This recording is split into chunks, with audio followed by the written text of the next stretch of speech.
జై శ్రీరామ్. ఎన్నో ఏళ్ల నిరీక్షణ తర్వాత మన భారతదేశ ఒక కీర్తి తగ్గ స్థాయిలో నిర్మాణం పూర్తి కాబోయింది. మీకు ఎలా అనిపిస్తుంది?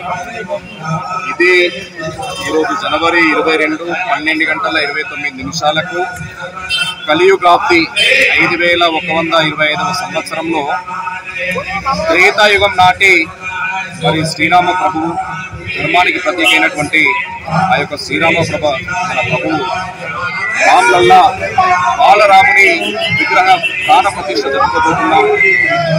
ఇది ఖచ్చితంగా యావత్ ప్రపంచం జంబో ద్వీపం వరద వర్షం భరతఖండంలో జరుగుతున్నటువంటి ఈ యొక్క మన అయోధ్య నగరిలో ఈ యొక్క జరుగుతున్నటువంటి అద్భుత ఘట్టానికి ప్రతి ఒక్క భారతీయుడు ప్రతి ఒక్క మరి హిందువు కూడా పులకించిపోతా ఉన్నాడు. ఈ యొక్క అద్భుత ఘట్టం ఎప్పుడెప్పుడు వస్తుందని చెప్పి వీక్షిస్తూ ఉన్నాడు.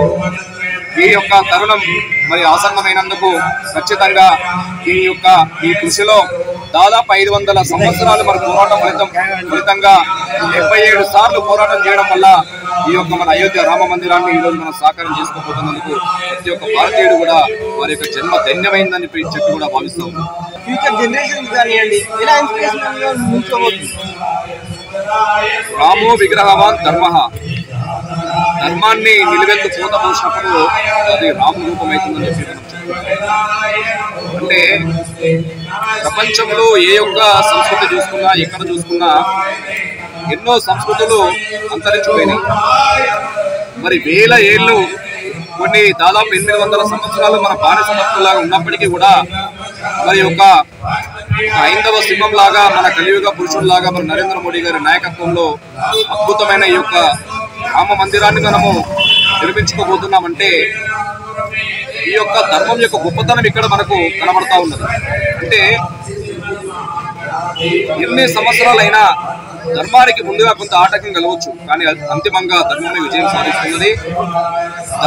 ధర్మ మార్గానికి ఇవి పునాదులు. భవిష్యత్ తరాలు ధర్మ మార్గంలోనే ముందుకు పోవాలి. ఎందుకంటే ఒక చిన్న యాచకుడు కూడా నాకు అయ్యా నా భిక్షమే అని అడగడు, అయ్యా నాకు ధర్మమే అని అడుగుతారు. ధర్మపత్ని అని మాట్లాడుకుంటాం. అంటే నోరు తెరిస్తే ధర్మం అంటే భగవంతుడు నడయాడిన ఈ యొక్క భరత భూమిలో, ఈ ధర్మభూమిలో, ఈ కర్మభూమిలో, పుణ్యభూమిలో ఖచ్చితంగా ధర్మమే అంతిమ విజయం సాధిస్తూ ఉన్నది. కాబట్టి ధర్మం గురించి మనం భావి తరాలు మనం మాట్లాడుకోవాలి. ధర్మానికి సంబంధించి ఈ యొక్క పునాదులు భవిష్యత్ తరాలకు మరి వేల సంవత్సరాలు అయినప్పటికీ కూడా అవి నిలిచి ఉంటాయని చెప్పి కూడా మనం ప్రతి ఒక్కరూ కూడా ఈ యొక్క స్ఫూర్తిని ముందు తీసుకోవాలి. జై శ్రీరామ్. తర్వాత మన భారతదేశంలో గర్వించదగ్గ ఒక నిర్మాణం పూర్తి కాబోతుంది. మీకు ఎలా అనిపిస్తుంది? దాదాపు 5,500 ఏళ్ల కృషితో ఈరోజు ఆ నిర్మాణం జరుగుతుంది. రాముడే ఒక ఆదర్శ పురుషుడు, రాముడే ఒక పురుషోత్తమ నాయకుడు. సో ఆయన చూసే, ఆ స్ఫూర్తిని చూసే పిల్లలు చాలా బాగా ఎదుగుతారు. ఇది ఒక అయోధ్యాకాండం అద్భుతమైన ఈ భారత ఖండంలో జరిగే విషయం. మన ఈ యొక్క రాముడు ఒక అత్యంత పుణ్యమూర్తి. అందరినీ ఇన్స్పిరేషన్ తీసుకుని ఫ్యూచర్ జనరేషన్ ఏం నేర్చుకోవాలనుకుంటున్నారు? ఈ రామాయణం హిస్టరీ చూస్తేనే మీకు తెలుస్తుంది. ఆయన ఆదర్శ పురుషుడు, మర్యాద పురుషోత్తమ రాముడు. ఆయన పాఠాలన్నీ పిల్లలకి ఈరోజు భావితరాలు వచ్చే పిల్లలకి నేర్పిస్తే అదే చాలండి. వాళ్ళు చూసి నేర్చుకుంటారు, వాళ్ళ చాలా ఉత్తమ స్థాయికి ఎదుగుతారు. మీకు ఎలా అనిపిస్తుంది? ఇప్పుడు ఈ నిర్మాణం పూర్తి అయిపోయింది, ప్రజలందరూ చాలా సంతోషంగా వేడుకలు చేస్తుంది. మీకు ఎలా అనిపిస్తుంది? చాలా సంతోషంగా ఉందండి. ఇంకా ముందరే మా సోదరులు చేసినట్టు ఈ శ్రీరామనగర్ కాలనీ చాలా భవ్యంగా ఇది ఏర్పాటు చేసినాము. మీరు కూడా మీ ఎదుగుడానికి చూస్తున్నారు. 12 గంటల నుంచి దాదాపు 3,000 నుంచి 5,000 వరకు భోజనాల కార్యక్రమం ఉంది. అండ్ చాలా సంతోషం. ఎన్నో నిరీక్షణ తర్వాత 500 ఏళ్ల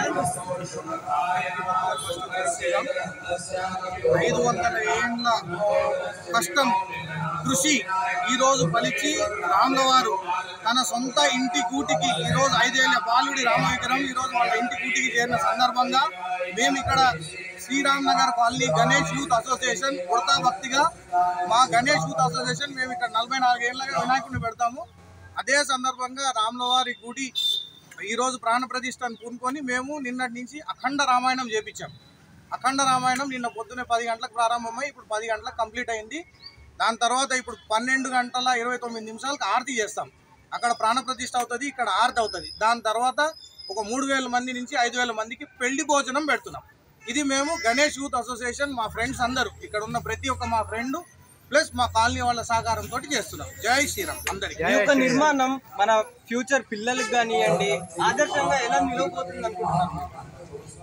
ఇప్పుడు ఆదర్శం అంటే రాములు గారు ప్రతి ఒక్క కుటుంబానికి ప్రతి ఒక్క భారతీయునికి ఆదర్శమే. కాకపోతే ఏంటంటే మధ్యలో జరిగినటువంటి పరిపాలన పొరపాట్లు, నేను అంటాను పరిపాలన పొరపాట్ల వల్ల యువత అన్నది దేవుడి నుంచి దూరం తీసుకెళ్లే ప్రయత్నాలు కొంతమంది దుష్ట శక్తులు చేసిన దానికి ఈరోజు రాముల వారి సహకారంతో పుట్టిన పిల్లోడి దగ్గర నుంచి యూత్ అంతా కూడా క్రమేణా రామమయం అందరూ దేవుడికి సన్నిహితం అవ్వడానికి ఇది ఒక అద్భుతమైన ప్రయాసం.